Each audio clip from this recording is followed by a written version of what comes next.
बिल्कुल बिल्कुल। मुझे लगता है कि इसमें महेंद्र सिंह धोनी की बड़ी भूमिका रही है। महेंद्र सिंह धोनी जिस तरीके से बहुत मिस्टर कूल और जिस तरीके से संभाल रहे अपने पूरे लाइफ में, कैरियर के अंदर, धोनी ने इतने कप जीते, इतने बड़े खिलाड़ी रहे, लेकिन धोनी के अंदर भी बहुत हम्बलनेस थी। तो मुझे लग रहा है कि धोनी से भी इन खिलाड़ियों ने सीखा होगा कि कैसे कैप्टन को कितना कूल रहना चाहिए और कैसे कैप्टन एक हम्बल रहता है। राहुल द्रविड़ बतौर एक क्रिकेटर, हिमांशु जी बेहतर बता पाएंगे, राहुल द्रविड़ जो कि इस टीम के कोच हैं, राहुल द्रविड़ ने अपने पूरे करियर में एक ह्यूमिलिटी दिखाई है। जितनी बार वो एक बड़े खिलाड़ी टीम के रहे, लेकिन wall of the Indian cricket team, लेकिन वो मैं आपको थोड़ा सा दौर पीछे ले जाऊं, जब रिपब्लिक टीवी शुरू हुआ था और अर्नब के साथ में मेरे बहुत सारे शोज हैं, उसमें बार बार अगर आप पीछे कहीं ढूंढेंगे तो आपको बहुत सारे शोज मिलेंगे जब मैंने बार बार एक ही चीज को हर शो पे कहा था कि हम बाहर के कोचेस को क्यों लाते हैं, हम अपने देश के कोचेस को क्यों लाते हैं। और मैंने बार बार राहुल द्रविड़ का उस टाइम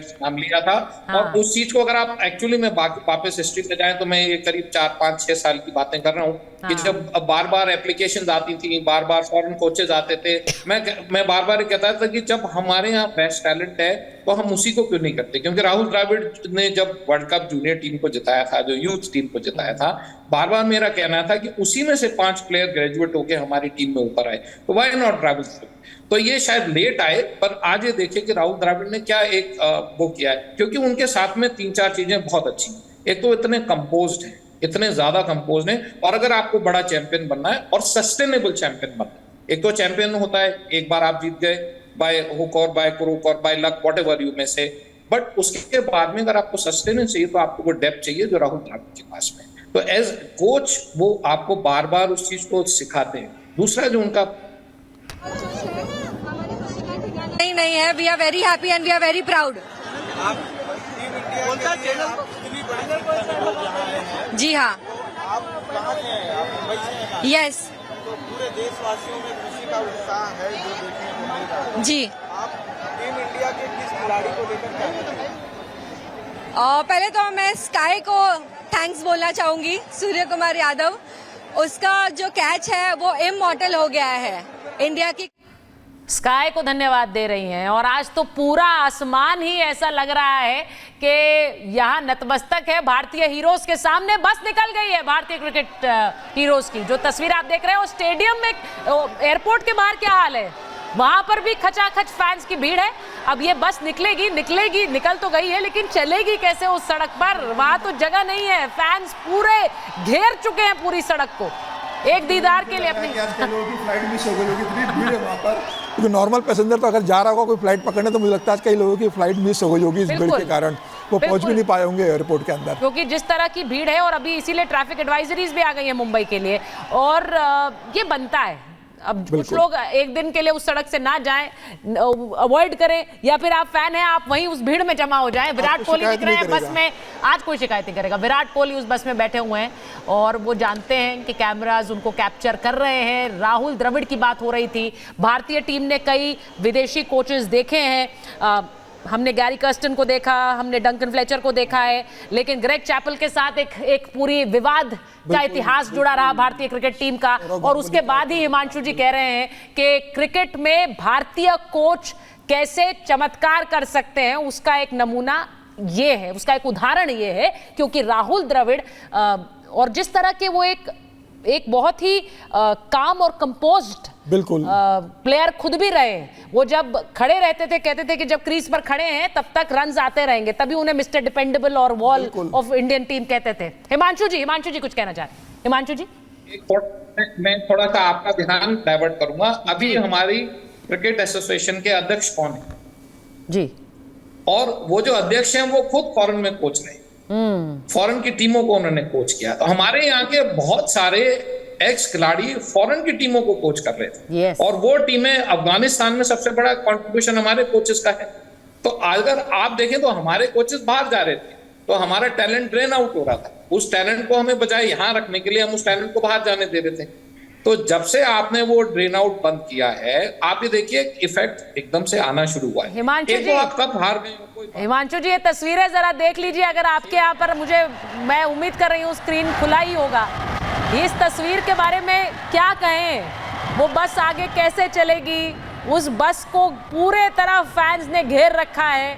वो चाहेंगे कि बस की छत पर ये क्रिकेटर्स आ जाएं, जिससे कि वो उन्हें दूर से ही सही पर देख पाएं, क्योंकि बस के अंदर सिर्फ एक झलक मिल पाती है। पता नहीं वो छत पर आएंगे कि नहीं, लेकिन ये बस निकल चुकी है और वहां पर फैंस पूरी तरह से घेर। देखिए, हालांकि टीवी पर देखा जा सकती है ये तस्वीर, लेकिन तब भी अगर वो सड़क पर इस भीड़ में फैन उतर रहा है तो उसका जज्बा समझिए, वो किस तरह से इस बात को मानकर बैठा है कि ये उनके लिए एक पर्सनल विक्ट्री की तरह है। आप इतने जज्बाती तब होते हैं जब वो विक्ट्री आपके लिए बहुत ज्यादा व्यक्तिगत रूप से मायने रखती है। खिलाड़ियों के लिए सम्मान है उनका।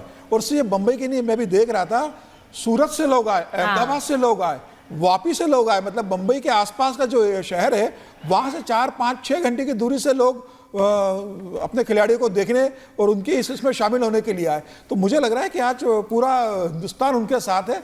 और मुझे लगता है बंबई के लोग भी कहना चाहते हैं कि हम 6 घंटे आपका इंतजार करेंगे, आप हमारे इतनी बड़ी खुशी लेकर आए हो, देश को आपने कब दिलवाया है, तो आपके लिए हम भारी बारिश में 6 घंटे इंतजार कर सकते हैं, भूखे प्याके रह सकते हैं, थोड़ी तकलीफ सह लेंगे, लेकिन आपके प्रति हम सम्मान प्रदर्शित करेंगे, आपका हम स्वागत करेंगे।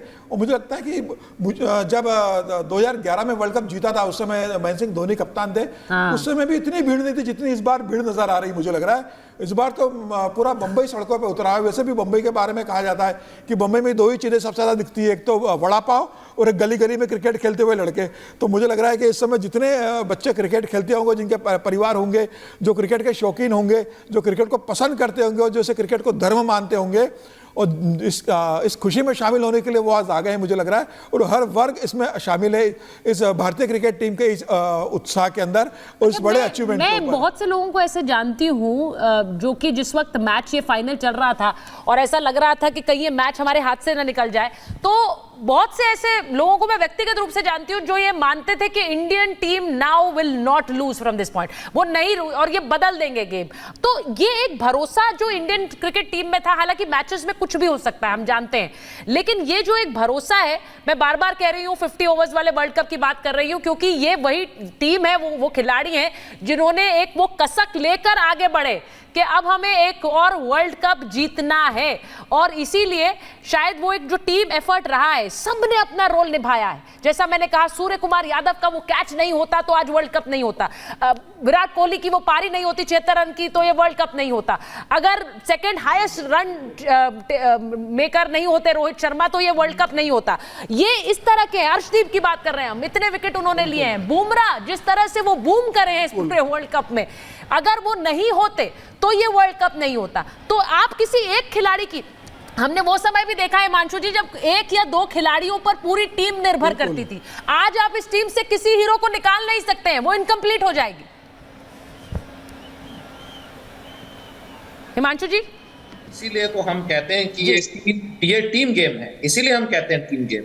जब आपका टीम गेम होता है तो अगर एक नहीं चलता है तो दूसरा उसको संभालता है। और अगर आप देखें तो जो हम वर्ल्ड कप 50 की बात कर रहे हैं, उसमें अगर कुछ डिबेट्स अगर आप देखें, आपके चैनल पे भी मेरी है, उसमें एक चीज बहुत इंपॉर्टेंट थी कि वहां पे गैप आया था कि हमारे जो एक सर्टेन नंबर ऑफ प्लेयर्स थे वो टोटली फेल हो गए, तो और दूसरों ने होल्ड नहीं किया।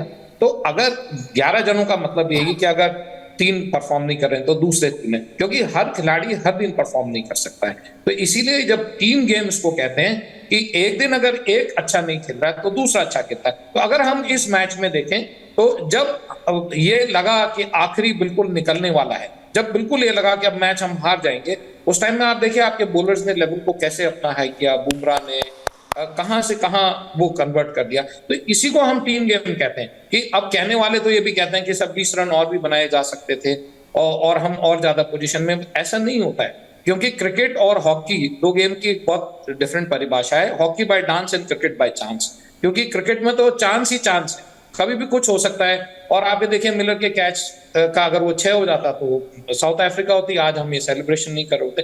पर उसके बावजूद एक चीज आप देखिए कि जो टीम गेम का जो है ये स्पिरिट जो 50 में हम हारे, उसके बाद से ये जो ड्रेसिंग रूम की स्टोरीज हैं, वो मैंने बहुत स्टोरीज की हैं। ड्रेसिंग रूम की स्टोरी 15 साल से हम कर रहे हैं, लड़ाई हो रही हैं, प्लेयर्स की आपस में होती हैं। रोहित और विराट की भी बहुत कहानियां चली और ड्रेसिंग रूम के लड़ाई किस्से दिखाई दिए। आज पहली बार ये टीम खाली यहाँ नहीं ड्रेसिंग रूम में थी, एक पूरी यूनिट की तरीके से दिखाई दे रही है। हर जगह से यूनिट है, और जब आप एक साथ होते हैं तो आप 11 to 2 22 हाथ इकट्ठे हो जाते हैं। वो बहुत डिफिकल्ट है उनको हराना, अगर सारे लोग एक साथ टीम में खड़े हों और एक हर किसी में जज्बा है एक दूसरे को सपोर्ट करने का। खाली आप इंडिविजुअल अगर परफॉर्मेंस करेंगे तो कभी भी ये बहुत सारी ड्रेसिंग रूम की स्टोरीज होती हैं जो हम सुनते हैं, कई बार हम सुनते भी हैं, कई बार उन पर चर्चा भी करते हैं क्या ये होता है कि नहीं होता है। इस वक्त सिर्फ एक कहानी है जिस पर चर्चा हो रही है और जिसके बारे में हर कोई बात कर रहा है, वो है भारतीय क्रिकेट टीम की देश वापसी